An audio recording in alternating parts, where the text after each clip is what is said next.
What's going on, everybody, man? My name is Riley. If it's your first time seeing my face here on YouTube, go subscribe my channel and leave a like on this video. On today's clip, we're going to be bringing y'all the updates on the Laken Riley trial. This is a trial that's going to be actually starting this Friday, time of this recording.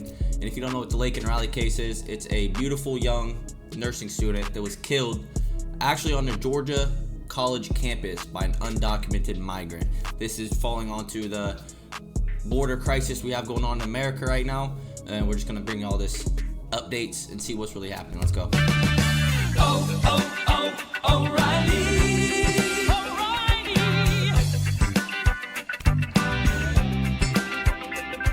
Alright, y'all, we roll this clip. Make sure you're comfortable, grab something to snack on and something to sip, and let's do this video together. The man accused of murdering nursing student Laken Riley in Georgia makes a major decision about his upcoming trial. I take a look at what it could mean and why he may have made this decision. Welcome to Crime Fix. I'm Anjanette Levy. Jose Antonio Ibarra's trial will begin later this week for the murder of Laken Riley, and the trial will likely go more quickly than initially thought.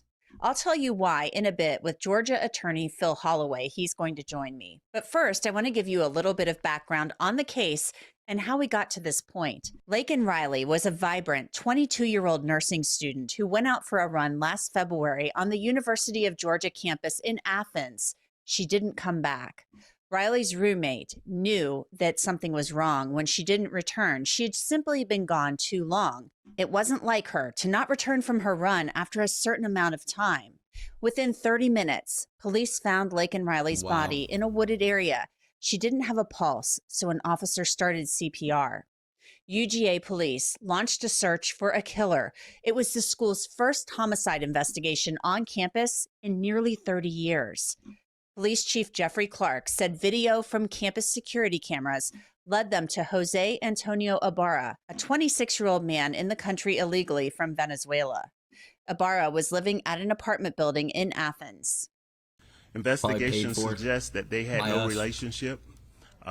He did not know her at all. I think this was a crime of opportunity where he saw an individual and bad things happen. A grand jury indicted Ibarra on 10 charges, including murder, kidnapping, and aggravated assault with intent to rape. The indictment said that Laken Riley had been hit in the head multiple times with a rock, dragged to a wooded area, and asphyxiated. Ibarra pleaded not guilty to the charges. Laken's murder was even more tragic and senseless because the man accused of killing her wasn't supposed to be in the United States. Immigration and Customs Enforcement officials confirmed that Jose Ibarra was arrested in September of 2022 after entering the country illegally. He was paroled and released. Then the NYPD arrested Ibarra in August of 2023 for acting in a way that could injure a child younger than 17. But he was released before an immigration hold could be placed on him. Ibarra then made his way to Georgia with his older brother, Diego Ibarra, who had ties to a Venezuelan gang. But back to this criminal case in Laken's murder. Jose Ibarra's attorneys had asked the judge to suppress evidence in the case. They claimed law enforcement searched Ibarra's phones before getting a warrant. They also tried to suppress DNA samples, or at least asked the judge to do so. But the judge in the case denied those motions, saying that the police acted lawfully. Now to the big twist in the case. On the eve of trial, Jose Ibarra has waived his right to a trial by jury and will have the judge, Judge Patrick Haggard, decide his fate instead. Wow. The state was contacted by the defense last week, and they let the state know that they wish to waive the defendant's right to a trial by jury, and instead this defendant wishes to seek a trial by judge only, a bench trial. When I was notified of that, the parties have executed a waiver and of his right to a trial by jury, and the state has agreed to a bench trial so long as the trial remains before your honor. Wait, so this guy has American rights? That's what it's kind of, that's what doesn't make sense to me. And I believe we're going to commence the trial very shortly, so I don't think that will happen. So both the state and the defense have agreed to proceed with a bench trial in this matter. I have prepared a waiver. I believe they have executed the waiver. Judge Haggard then went over Ibarra's decision with him through an interpreter. Do you have any questions about about your decision to waive a jury trial in this case?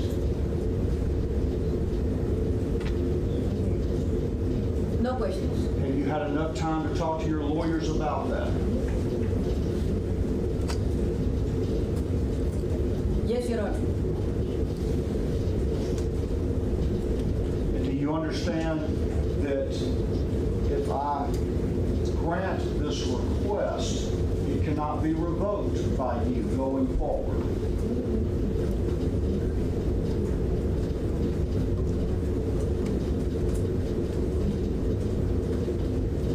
Yes, Your Honor.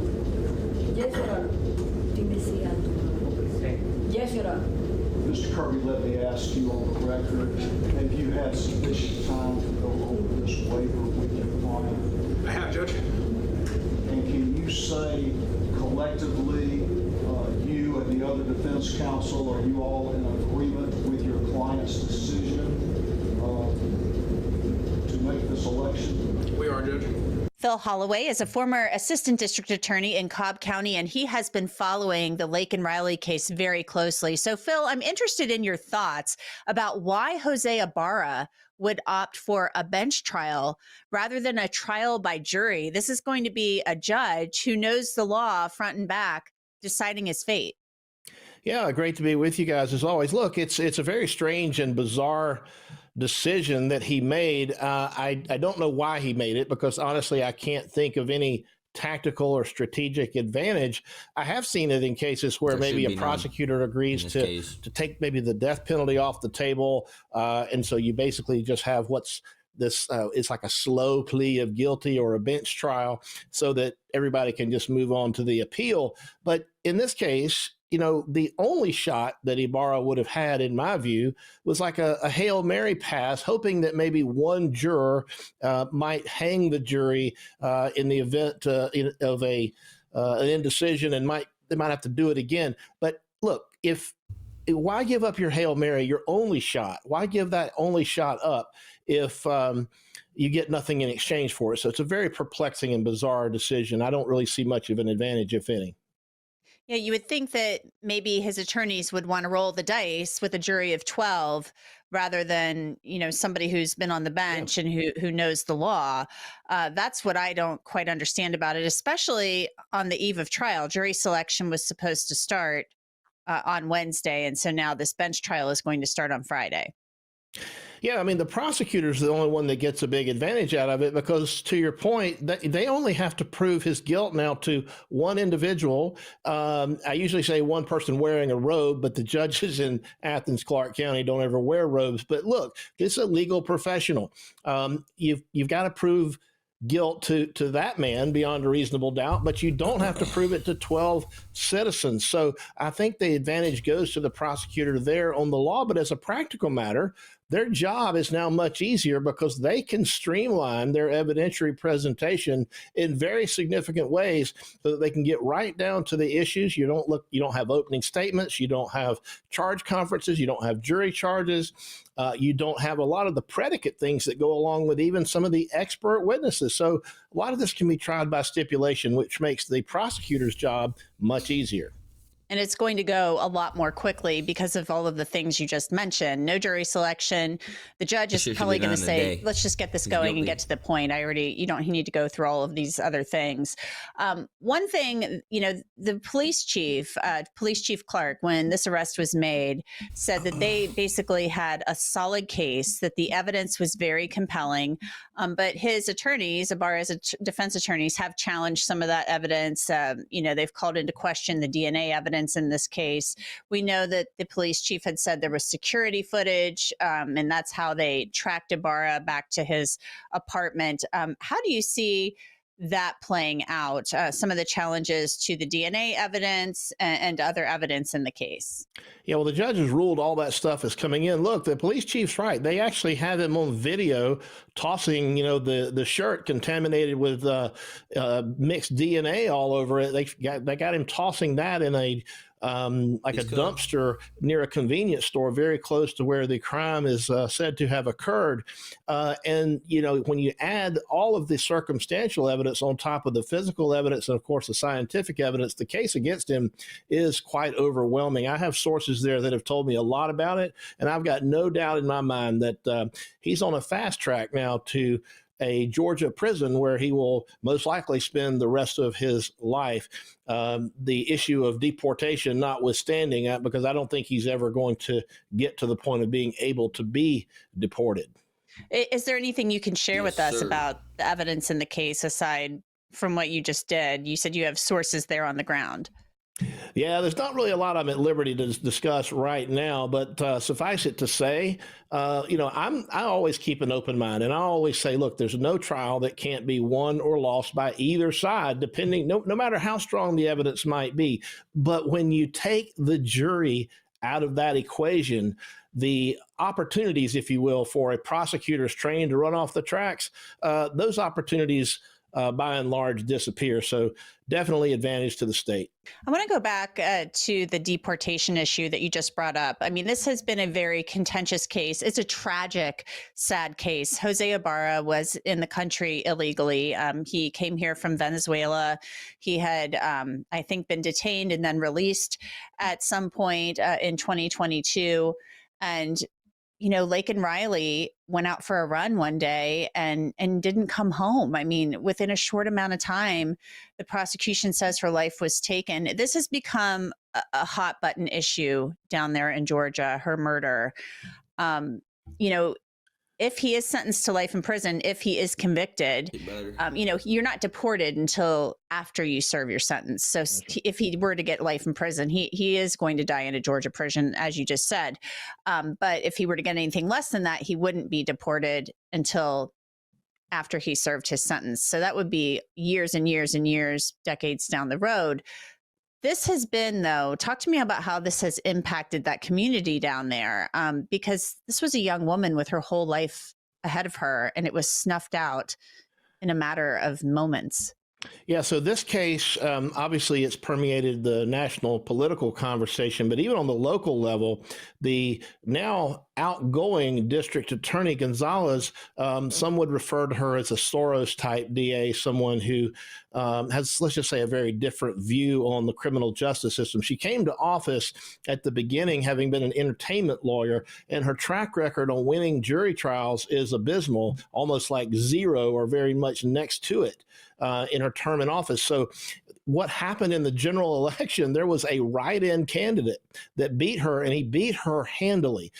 He even won more than 50% of the vote in deep, deep blue Athens, Clarke County as a write-in candidate. So that should tell you that even the local community in Athens, Clarke County is really kind of fed up with it. Everyone should. Part of me wonders, does that have something to do with the decision to waive a jury trial? But I still just don't see any real advantage in it. You might find one person that's sympathetic. So, we'll see how it plays out, but the odds are not in his favor. Now, there are questions about whether the election of a new district attorney may have had something to do with Ibarra's decision to go forward with a bench trial. Could a new DA taking over possibly decide to pursue the death penalty in this case?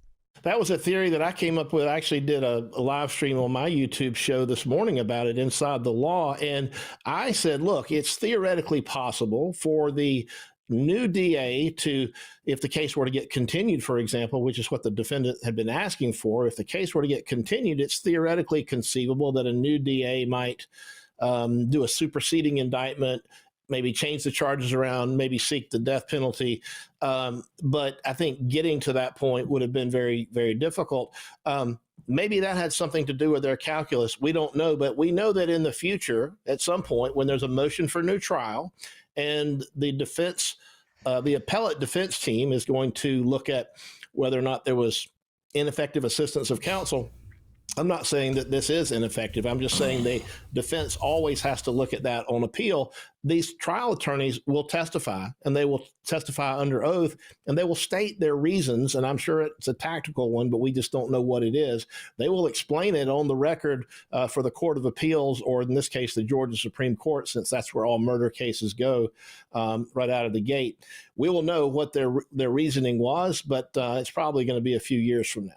Well, Phil Holloway, we will see how it all plays out. I appreciate your time. Thanks so much for coming on. You bet. Happy to be here. And that's it for this episode of Crime Fix. I'm Anjanette Levy. And that's right. We're going to wrap this one up right here. Leave a like on this video, subscribe to the channel. Catch y'all next one. Peace.